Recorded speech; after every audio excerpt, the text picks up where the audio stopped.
تو یہ اہم خطاب آپ نے سنا، اسی پر بات کریں گے۔ ہمیں پینل پہ جوائن کیا ہے عابد لطیف صاحب نے اور عبداللہ حمید گل صاحب نے۔ بہت شکریہ آپ کے وقت کا۔ عابد صاحب، آپ کہیے گا کہ فیلڈ مارشل کی جانب سے جیسے کہا گیا کہ 70% دہشت گردی افغانستان کی جانب سے ہوتی ہے، اس میں افغان شہری شامل ہوتے ہیں، اب اس کے بعد پاکستان کے پاس سبسٹینشل گراؤنڈ اور سبسٹینشل ایویڈنسز موجود ہیں، تو آپ کیا سمجھتے ہیں کہ اب سفارتی سطح پر پاکستان کس حکمت عملی کا مظاہرہ کرے گا؟ جی دیکھیں، سفارتی سطح پہ تو پاکستان کے پاس بہت ساری آپشنز ہیں جو پاکستان کنٹمپلیٹ کر رہا ہے جن کو لینے کے لیے، لیکن اس خطاب سے متعلق میں یہ کہنا چاہوں گا کہ 3 بہت زبردست لیسن ہیں جو اس ایڈریس سے ملتے ہیں۔ جی پہلی تو یہ کہ جیسے افغانستان کی جو اسٹیٹ ہے، وہ افغانستان کی جو افغان رجیم ہے، اس طریقے سے وہ افغان لوگوں کو استعمال کر رہی ہے پاکستان کے اندر انسٹیبلٹی پھیلانے کے لیے، وہ انڈیکیٹ کرتا ہے کہ وہاں پہ کیونکہ کوئی اسٹیٹ ایکزسٹ نہیں کرتی تو ایک سوسائٹی کولیپس ہے۔ اور یہی بات فیلڈ مارشل صاحب نے ہماری سوسائٹی کے بارے میں کہی کہ ہمیں ایک سوسائٹی کے ہمیں ایک مضبوط سوسائٹی کے طور پہ جو ہے وہ فنکشن کرتا ہے۔ ہم آلریڈی ایک سوسائٹی ہیں، ایک بہت الحمدللہ مضبوط ملک ہے، ایک بہت عظیم قوم ہے، لیکن ہمیں اپنی سوسائٹی کو ان تھریٹ سے بچانا ہے جو کہ سوسائٹی کو ٹارگٹ کرتے ہیں، جس کو ٹارگٹ کرنے کی کوشش کی جاتی ہے۔ دوسری چیز انہوں نے کلیئر کر دیا کہ جو جہاد ہے وہ صرف جو ہے وہ اسٹیٹ آتھرائزیشن دے سکتی ہے، وہ انڈیویجول نہیں کر سکتا۔ اور تیسری چیز جو بہت امپورٹنٹ ہے وہ انہوں نے آخر میں جس طرح سے کہا کہ ہمیں اپنے آپ کو اپنی جو ہمارے اکابرین کی جو ٹریڈیشن تھی، علم کی، وزڈم کی اور اس ایسنڈنسی کی، اس ایسنڈنسی پہ ہمیں جانا ہے، ہمیں اقرا کا انہوں نے لفظ استعمال کیا۔ تو آئی تھنک یہ 3 بہت ہی امپورٹنٹ لیسن تھے۔ یہ امپورٹنٹ پوائنٹس ہیں جن کے اوپر عابد صاحب ہمارے ساتھ موجود ہیں، مسلسل ہماری ڈسکشن بھی جاری ہے اور شامل گفتگو کرتے ہیں۔ عبداللہ حمید گل صاحب بھی ہمارے ساتھ موجود ہیں۔ عبداللہ صاحب، بہت شکریہ آپ کے وقت کے لیے۔ اس خطاب کی امپورٹنس، اس کی اہمیت کے حوالے سے روشنی ڈالیے گا سر۔ بسم اللہ الرحمن الرحیم۔ سب سے پہلے تو امپورٹنس یہ ہے کہ اقبال کو کوٹ کیا گیا، یعنی کہ اقبالیات جس کے بنیاد پہ مفکر پاکستان کا جو ہے ان کو خطاب دیا جاتا ہے، یعنی کہ پاکستان کے اب تکمیل کی جانب ہم رواں دواں ہیں، اور اقبالیات کو انہوں نے دہرا کر یہ ثابت کر دیا کہ اقبال جو ہیں ان کے نظریہ، ان کی سوچ، ان کی فکر جو ہے ان سے افواج پاکستان اور ریاست پاکستان منسلک ہے۔ دوسری بات جو انہوں نے قرآن کے حوالے سے ایک حافظ قرآن کا اس طرح سے خطاب کرنا، جو ایک ایسی فوج کا ترجمان ہے، ایک ایسی فوج کا سپہ سالار ہے جس پر ہمیں بلا شبہ فخر ہے، اور انہوں نے حافظ قرآن ہونے کا جو ہے وہ فرض ادا کیا، اور ایمان، تقوی، جہاد فی سبیل اللہ کی بنیاد کے اوپر قائم فوج کا مقصد جو ہے وہ بتا دیا۔ پھر انہوں نے یہ بھی بتا دیا کہ کس طریقے سے پاکستان، دیکھیں ایک چیف جو ہوتے ہیں وہ اپنے جو انٹینشنز ہیں ان کو ڈکلیئر کرتے ہیں، اپنی سوچ اور اپنی فکر کو عملی، وہ سیاسی بیان بازی نہیں کرتے، وہ بتا دیتے ہیں کہ جو یہ ہم نے کیا۔ پھر ان کا جو روحانیت اور جس طریقے سے یقین محکم تھا اس بات کے اوپر کہ جس طریقے سے ہمیں جب اللہ تعالیٰ فرماتا ہے کہ مجھے رب ہونے کی قسم میں تیرے ساتھ کھڑا ہو جاؤں گا اگر تو میرے راستے پر چلے گا، اور پھر کس طریقے سے رب ہمارے ساتھ کھڑا ہوا، اور انہوں نے کہا ہم نے وہ مدد آتے دیکھی جو اللہ تعالیٰ نے بنیان مرصوص میں ہمیں دی۔ یہ دیکھیں نا، یہ بات جو کی ہے اس میں پیچھے کتنی گہرائی ہے اور کتنی اس کے اندر ایمان کی طاقت موجود ہے۔ پھر دشمن کو پیغام دیا گیا کہ افغانستان والوں کو یا تو پاکستان کا ساتھ دینا پڑے گا یا پھر ان کو جو ہے وہ فتنۃ الخوارج کا ساتھ دینا پڑے گا۔ ایک بات یعنی کہ ہم نے اپنا طے کر دیا۔ دوسری بات جو ہے انہوں نے کہا کہ کس طریقے سے تشکیلیں آتی ہیں پاکستان میں جن میں 70% جو ہے افغان موجود ہوتے ہیں۔ پھر انہوں نے ظاہر ہے قوم کو اپنے جو اسلامی اسلاف ہیں،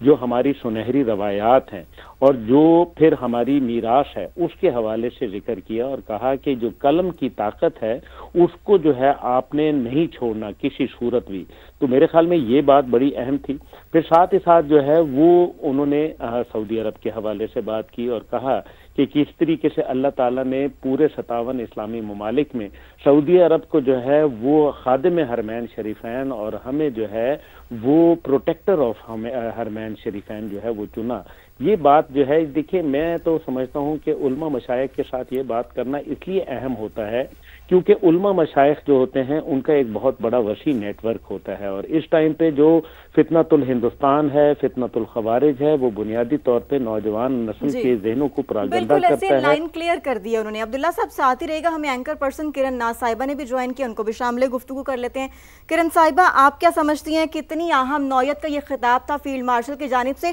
اور اب اس کے بعد یہ تو واضح ہو گیا کہ پاکستان کی پالیسی اب پرو ایکٹیو سیکیورٹی ڈاکٹرائن ہے، یعنی کسی قسم کی بھی دراندازی اب برداشت نہیں کی جائے گی، لائن واضح کر دی گئی ہے۔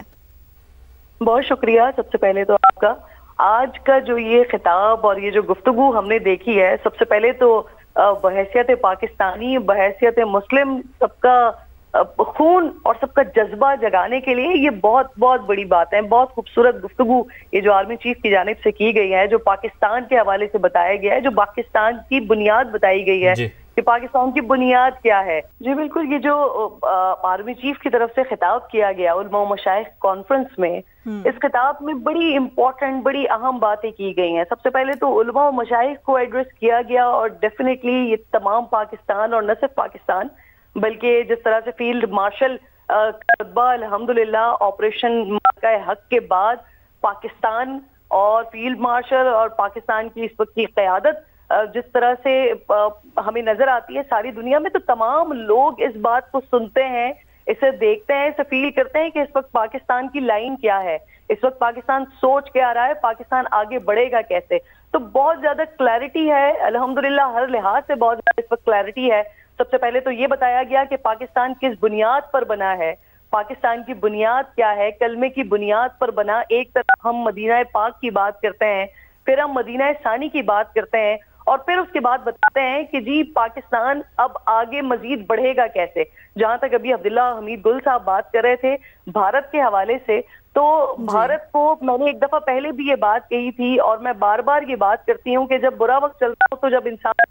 کسی اونٹ پر بھی بیٹھا ہو تو وہاں پر بھی آ کر اسے کتا کاٹ جاتا ہے، تو یہی والی سچویشن پاکستان نے الحمدللہ بھارت کی کر دی ہے۔ اب آپ دیکھیے، یہ چاہے آپریشن مارکہ حق ہو، یہ ابھی ریسنٹلی جو آسٹریلیا میں واقعہ ہوا، وہاں پر بھی پاکستان کو کس طرح سے ملائن کرنے کی کوشش کی گئی، پاکستان کو بدنام کرنے کی کوشش کی گئی، لیکن جو آرمی چیف نے، فیلڈ مارشل نے تذکرہ کیا کہ اللہ تعالیٰ کی مدد ہمیں آپریشن مارکہ حق میں حاصل رہی، اسی طرح سے اللہ تعالیٰ کی مدد اب پاکستان کے تشخص کو برقرار رکھنے میں، اور پاکستان کے تشخص کو، اور پاکستان کے سیکیورٹی کے، اور پاکستان کے مفادات کو برقرار رکھنے میں جو محنت اندر سے ہو رہی ہے، اللہ تعالیٰ کی مدد بھی اس میں حاصل ہے۔ تو وہ جو پروپیگنڈا ہو رہا تھا، وہاں پر بھی بھارت کی کس طرح سے ذلت و رسوائی ہوئی، اور یہ پہلی ذلت و رسوائی نہیں ہے، بلکہ بھارت کی ذلت و رسوائی الحمدللہ ہم دیکھ رہے ہیں کہ مستقل چل رہی ہے۔ وہ چاہے کینیڈا میں آپ دیکھ لیں، مستقل چل رہی ہے، اور انشاءاللہ آگے بھی ایسی ہی چلتی رہے گی ان کی رسوائی بھارت کی۔ بہت شکریہ کرن ناز صاحبہ، ہمارے ساتھ ہی رہے گا۔ سمیرہ خان کو بھی شامل گفتگو کرتے ہیں۔ سمیرہ، دہشت گردی کے خلاف جنگ میں قلم کی طاقت کا بھی ذکر کیا ہے فیلڈ مارشل میں،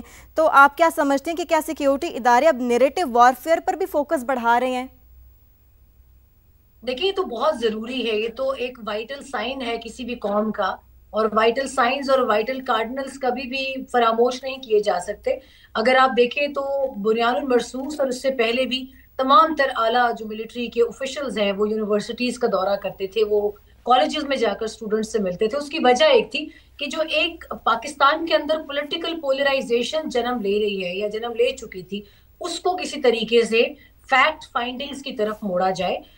پولیٹیکل نیریٹیوز رکھنا یا اختلافات رکھنا پاکستان جیسے جمہوری ملک میں وہ ایک صحت کی علامت سمجھے جاتے ہیں، مگر 2022 سے لے کر ابھی بنیان المرصوص سے پہلے تک جو کچھ پاکستان کے ساتھ ہوا، ان دا نیم آف پولیٹیکل پولرائزیشن، سیاسی اختلافات، سیاسی گروہ بندی، وہ ہم نے زندگی میں کبھی نہیں دیکھی تھی۔ تو اس کا سب سے بڑا حل یہ نکالا گیا کہ جو جوان ذہن ملائن ہو رہے ہیں، جن جوان ذہنوں کی طرف کو وائرل ہونے کی طرف لے کر جایا جا رہا ہے کہ اگر آپ وائرل ہو جائیں گے، خواہ وہ کسی بھی وجہ سے ہوں گے، خواہ وہ کسی کی پگڑی اچھال کے، کسی کا دوپٹہ چھین کے، کسی پر آوازیں ایئرپورٹ پر کس کے،